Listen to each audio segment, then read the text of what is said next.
passing. Yards, touchdowns, shut your mouth, broadcasting. First round draft pick, believe we got stats, kid. Quarterback stacking, 100-yard dashing. So tap in for the action. What teams got traction? Welcome to the Sim Podcast Show. I'm your co-host, Sirik, and I'm always joined by my co-host, Ron. What up, Ron? What's going on? You know what we do? We talk about the National Football League on a weekly basis, including the playoffs, and we're heading into week number 6. Ron, I know you have a bye week this week for the Pittsburgh Steelers. New England still at it. They're still practicing. I guess they're a football club. Not much in the news, but we'll talk about the NFL news. We'll talk about our picks last week. We'll talk about our top 5 rankings, and then we'll do our week 6 predictions, followed by our upset specials. Ron, I know this is bye week, but how do you feel?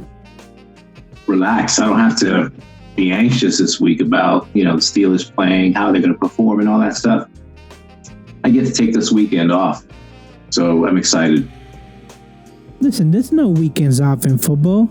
Come on now. You know your Steelers have to regroup. Yeah, well, teams regrouping, but, I get to just watch as a fan, just relax.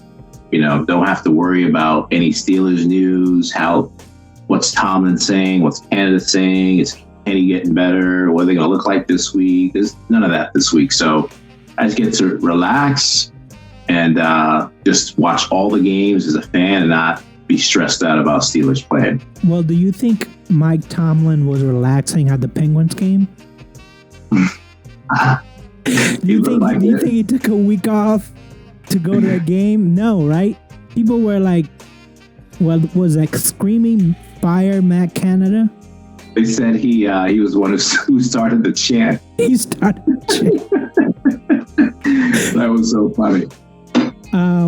So let's talk about NFL news because we couldn't find a lot of things, but let's talk about this whole Rodgers versus Kelsey. And listen, I don't want to alienate anybody out there. If you're pro-vaccine, anti-vaccine, that is your own personal choice. However, what was Rodgers doing with this whole Mr. Pfizer? Was he just hating on him? Was it the fact that he isn't anti-vaxxer? What's going on? He must be in the limelight. I swear to God, Ron, I see him every day on the Pat McAfee show, and I'm just, does he want to host a show? What is he thinking about, life after football? I don't know. What is this going through his head? For sure. I think that's exactly what it's about. He's concerned with life after football. He's got McAfee as one of his close friends, so he has his own platform to spew whatever he wants.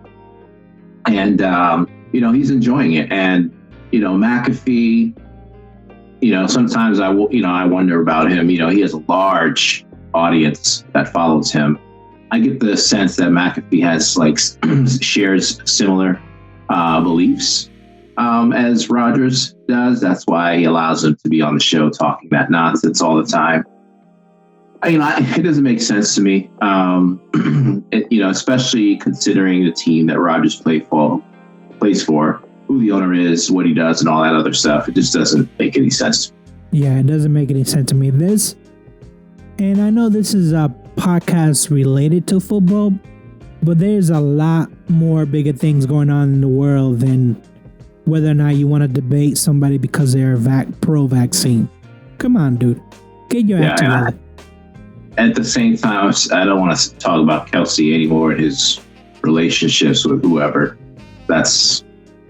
Listen, I know that this is cross-referencing entertainment with our form of entertainment, which is basically the same. One sings, one plays football. It is what it is. What can you say? Listen, when we talk about the Patriots, I'll tell you how things have changed in the cultural world as we know it. Also, let's talk about the trade rumors because I think, when is the deadline? I don't know what week it is. I think it's usually around like week 7 or 8. Yeah, it's before October though, right? Before November, excuse me. Yeah. So we probably got a couple more weeks. There's some teams that, might be in the sell category, like Denver already made a trade, for example. They're probably looking to ship off some of their guys. At least that's the rumor.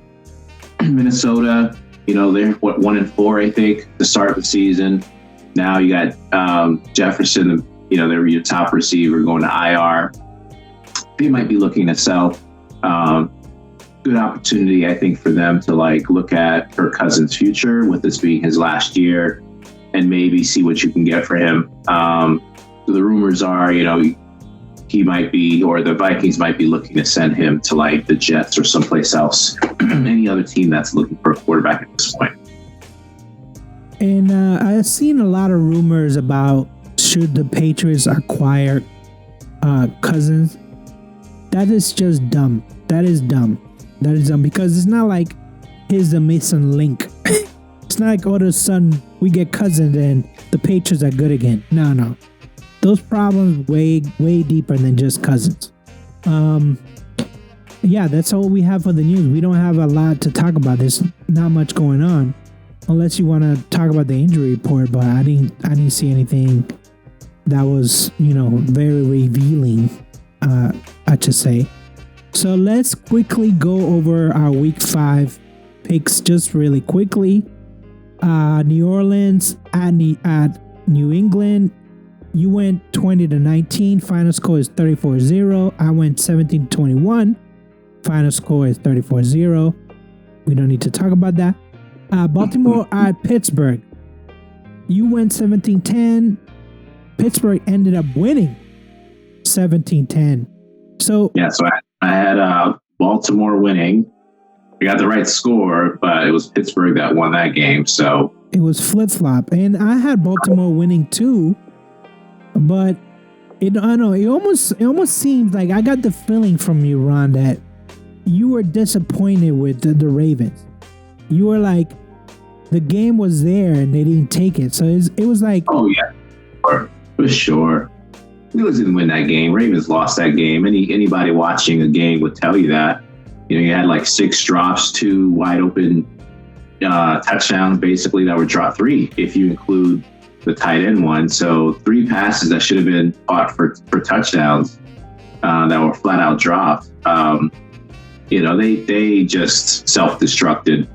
The receivers were a hot mess. So that's probably as bad as it's going to get, I would think, for the Ravens. They got to figure out on offense what to do about their running game. I think ever since their running back went down, it's been kind of a struggle trying to find any sense of a running game. So they got to get back to the basics there a little bit. But I shouldn't be surprised that the Steelers pulled it off.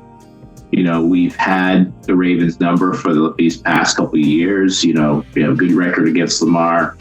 And these are the type of games that we bounce back and win after getting, after losses. So I'm not overly surprised. It's just a typical Steelers Ravens game. I just don't know how happy I am, that the Steelers won, because it's another week talking more about Canada and whether or not he's going to continue on as, their coordinator, which he is, for the rest of the season. And, it's a team that's 3-2, top of the division, but really should be 1-4. And also, the Ravens, they have a lot of injuries. And it's like, this is kind of like the time where the injury bug happens. I know the Patriots have a lot of injuries with the offensive line. But I'm not comparing the Patriots with the Ravens at all.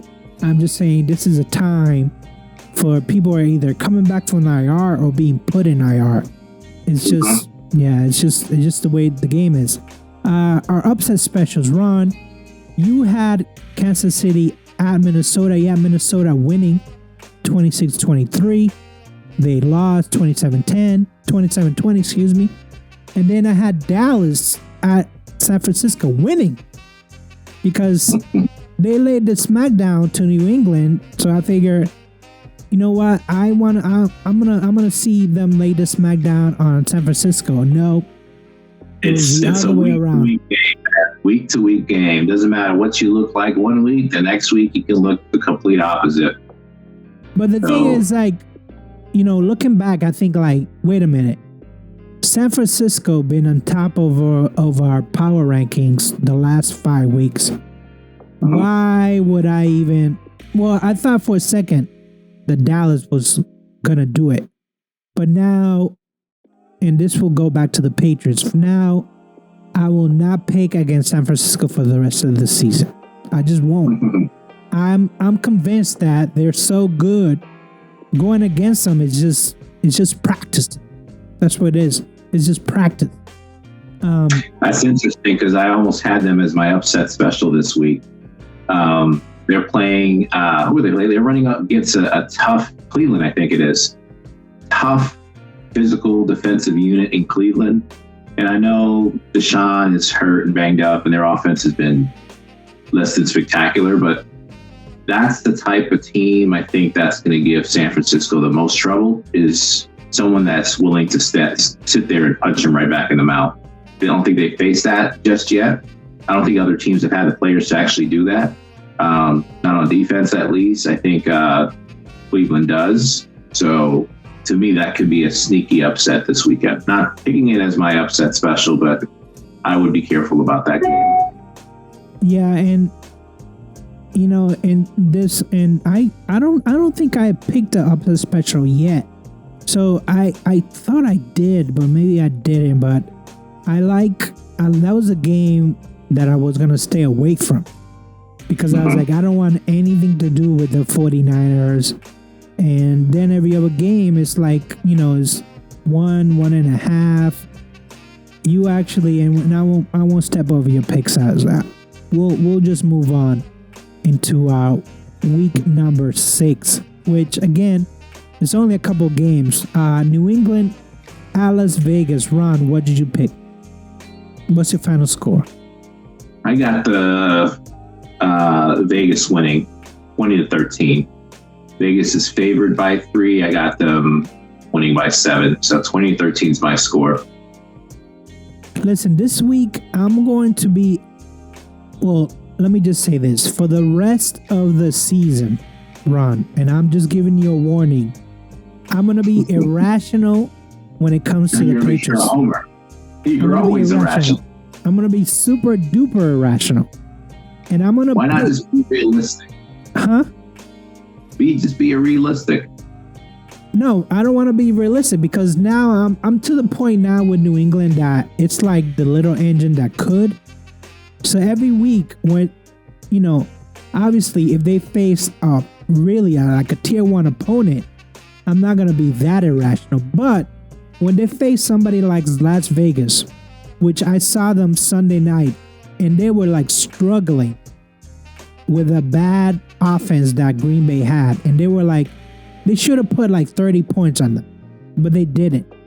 Green Bay they won, but it was a horrible game, laboring game. Like there was some Remind me what New England did last week on offense. Nothing. Now there's a lot of chatter about, oh, you know, we're gonna get rid of back home. They're gonna say that. A lot of chatter about, oh, we're gonna get rid of Bill Belichick. This is it. He doesn't have it anymore. Blah blah blah. Listen, I was almost in that camp of like, you know what? We just need to get rid of Bill Belichick and start over. However, someone put a perspective, and Ron, this is kind of a test for you. Chuck Noll, he won the 76 or 79, right? That's last Super Bowl. How many years was he there before he got retired? 11 years. You mean after he won? 11 years after he won. He never went back to the Super Bowl. Yeah. But he did win a couple of divisions, but he never went back. But he was there for 11 seasons before Bill Cowher took over. Then let's talk about Don Shula. He won in 73. He had the perfect season 72. He won in 73. How many years was he there before he was actually let go? 1995. So he was almost there for 25 years. Never made it back to the Super Bowl. But he had Dan Marino. He won a couple of division titles. Let's compare that to Bill Belichick. This is his fifth year without winning a Super Bowl. They're already pitching forks and chains and firewoods and everything. Get them out. And the only difference is, well, not the only, I just want to say the difference is his teams are not good. At least the other two coaches, the teams were competitive. Like the fans can get after and say, hey, we got a 10-win team. We got an 11-win team. We got a 12-win team. He's not doing that in New England. He's not making the team competitive at all. Now, I think the difference is he's directly responsible for the roster building for the Patriots, right? Unlike the other coaches. Yeah, they may have input, but they're not the GMs. With Bill, he's the head coach and he's the one that's supposed to be figuring out what that team looks from a roster standpoint for now and the future. And the moves, the decisions he's made, even with personnel, with coordinating, the offensive coordinator, not having one last year, those are all things that are going to raise questions with your fan base, and they're going to question whether or not you're the right person, right, to lead your team. Well, that's what brings me back to the cultural differences. If you think about the 70s and 80s, football wasn't that big. NFL wasn't that big. We didn't have social media. We didn't have phones. Like, if you were a kid, there was only 4 channels that you could watch. If NFL was even on TV at all, because I think that they didn't get the rights to like the late 80s. So this is a different world. 24-hour news, 24-hour cycle. Hey, we need answers. Everything is instant. That is my take. It's like, hey, maybe they had 10, 12 years back then, but here is what you done for me lightly. And as you mentioned, he's a GM now. Can I see Robert Kraft kind of talking to him and saying, hey, why don't you relinquish the GM role and just do coaching? Forget about the GM role and just do coaching. I don't know if he'll ever have that conversation with him. I don't know if Bill Belichick would be like, oh, why don't I just step out, period? Because he doesn't seem like, and I'm not saying I know the guy, but he doesn't seem like the type who would relinquish one side of the job and not the other. I think he goes out. He goes out. There's no halfway. Well, so what purpose would it serve for him just to give up the GM duties, at this stage, right? He knows that he's only got his days are numbered, right? He probably wants to, I would think, hurry up and get this record over with so he can retire, at this point. So, he wants that to happen next year, I would think. I don't know how many wins he's away. He's probably got at least one more year to try to get there. Well, I think he's 15 wins away, maybe 16. But at this rate, winning 5-6 games a year, you're talking about maybe 3 years before anything happens. Could Robert Kraft just say, I'm gonna wait it out, forget the fan base, forget the other owners when he meets with them in the spring, and they're like in the big rich table and they're like, my team did this and my team does that. Is he gonna be able to sit down with the other rich owners and say, well, my coach is about to break the record, so I don't want to fire him? I don't know. I think he's been there when the Patriots have been terrible, right? He was only there for 1 year. Listen, he took over after he took over in 94, 95. I can't, remember. He took over. Bill Belichick had one bye year. 2 years later, they're in the Super Bowl against Green Bay. No, I'm talking about Kraft. Yeah, I'm talking about Kraft. Yeah, so Kraft has seen maybe 2 or 3 losing seasons. Everything else has been gravy. So I don't know if he has the patience to wait it out. I don't know. I don't know if, maybe he's old and senile and the son is like, hey, maybe you need to just tell Bill to go. But listen, all I'm saying is going back to my week 6 pick, I have New England winning because I think that in this, I don't know if they're going to score 14 points. I have them winning 14-10. After what I saw Las Vegas against Green Bay, they labored. They made some dumb mistakes on offense. Defense wasn't that good. It was Green Bay offense that was terrible. They were terrible. Love with 3 interceptions. That's his Mac Jones type of game. And they were still in it 13-17. So I don't know what's going to happen. I won't be live to watch this game because I'll be at work. But I just hope that they can win this game. And if they don't, listen, it's a tough schedule. It's a tough schedule. Ron, yeah, I was going to ask, what do you think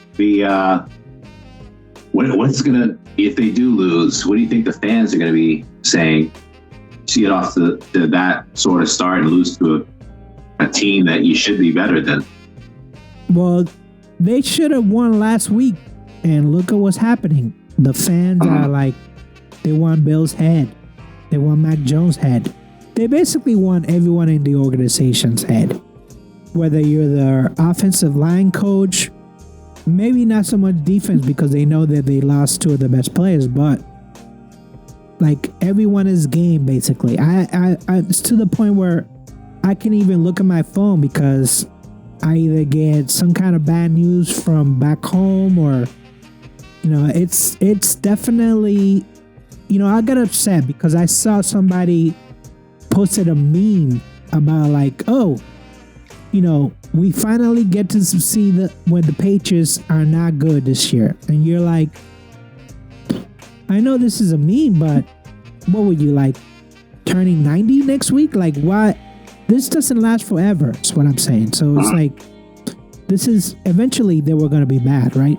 Eventually they're going to be bad. Yeah, because after the Raiders, they got the Bills, the Dolphins. So listen, we could very well be 1-6 at the end of this journey. Yeah. So yeah, forget about this team making the playoffs at all because it's not happening.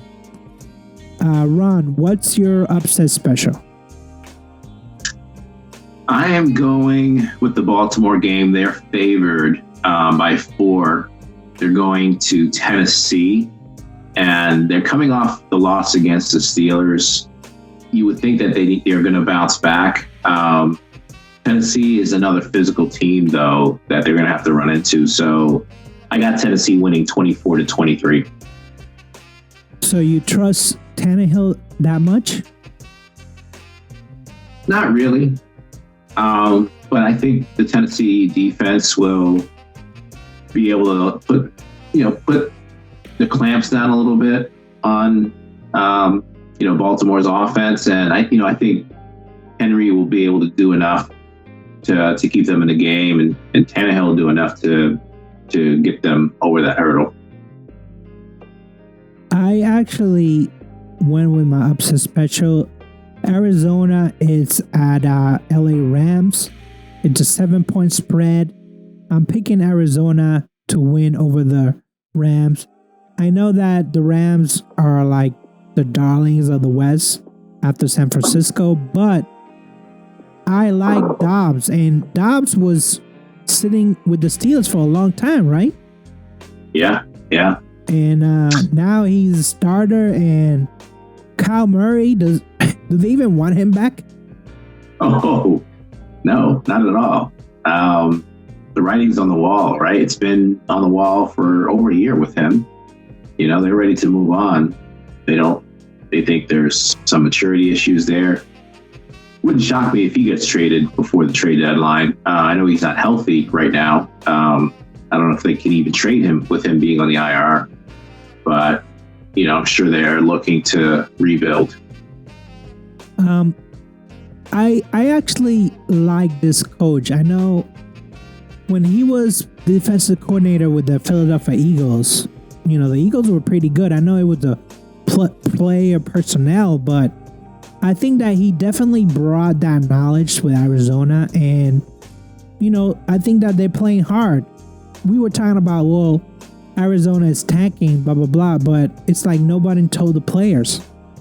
So they're playing hard, they're running hard, and I think that, I don't know if they're gonna outright beat them, but I think that this is gonna be like a competitive game.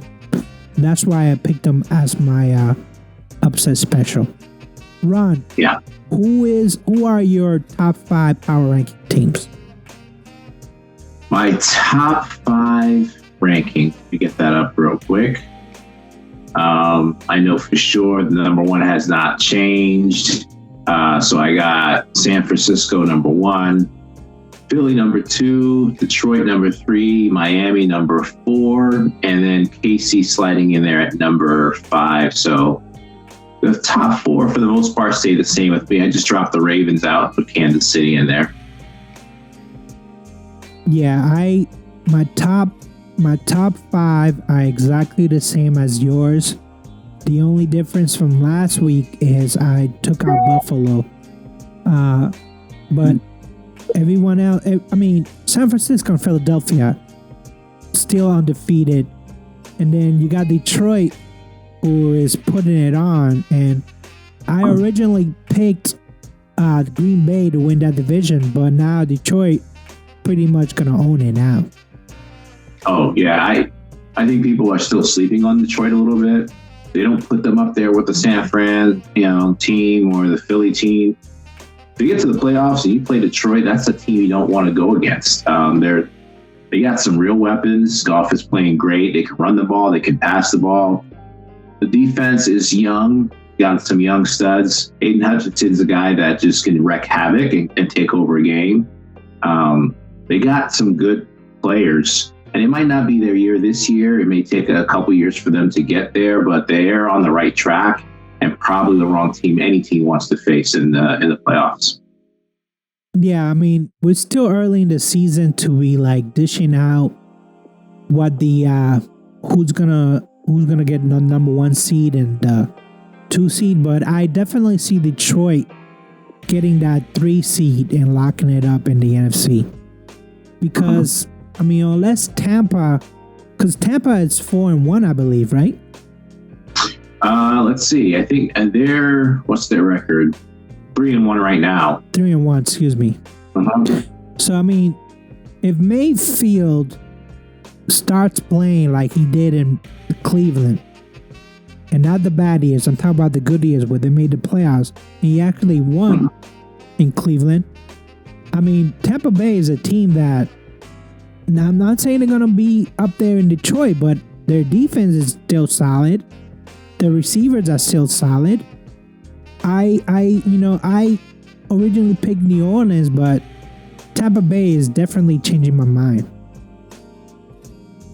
They're in that second tier to me. Probably along with like Dallas, for example. They're not quite there, at the level of San Fran, Philly, Detroit, just yet. To me, they're on that second tier. And Seattle's there with them too, I'd say. And out of like Seattle, Tampa, Dallas, Tampa might be the worst of those 3, to be honest with you, even with Baker Mayfield playing well. So I think they'll win the division. They were my team to win the division regardless. I think they'll make the playoffs. I just don't know how far that they'll be able to make. I don't see them making a run in the playoffs at all. Well, they'll definitely get a home field. They get a game at home. I just don't know how good they will be on the road. And like you said, I would trust Seattle over Tampa to winning on the road. You think Dallas is better than them? I think Dallas is going to be a one and done. They're not gonna win the division. They might get in there in the wild card, but then they have to go on the road. And whether it's San Francisco, Eagles, even Detroit, I think they could beat Dallas. I mean, obviously, we just witnessed by the ass kicking that was done by the Niners. So yeah, I think they're definitely not there, anyways. Is there anything that you want to tell the audience, the fans listening for Week 6? Enjoy the games, man. If you're a Steelers fan, you got the week to relax. Hope that the team is making some improvements, making some changes. Players get healthy. Deontay will probably be back. McFarland, our running back, is going to be back. So we got some guys coming back. Fryermuth at some point will be back as well. Same with Hayward. So we're going to get healthy. Let's have faith that the offense can do something, turn it around a little bit, and be competitive. And then looking ahead at the schedule, it's a favorable schedule. We can go on another 6-3 run, 7-2 run, whatever, with the schedule that's in front of us. So lots to look forward to. But I'm cautiously optimistic, as as they say. So, and if you're a Pats fan, hey, like you said, Sirik, it is what it is, right? So we got to look at the big picture. Probably got like a couple years of your team looking like this. Hopefully they can at least, show up and play and not quit, not look like quitters. You don't want to see that at all, like, when your team's playing. So don't get too frustrated at the record. Let's just look at the long picture and make sure the team is, has a good future next year or the year after, however long it takes. I would agree. And I would say stop with all the tanking talk. Because if you tank and you get a high draft pick, one draft pick is not going to change your future, right? You need to I will say, I'm going to go on record and say Caleb Williams is no joke. Like, he is the next closest thing to Mahomes that I've seen. I saw him last year. I was utterly impressed with him last year, and this year he's even better.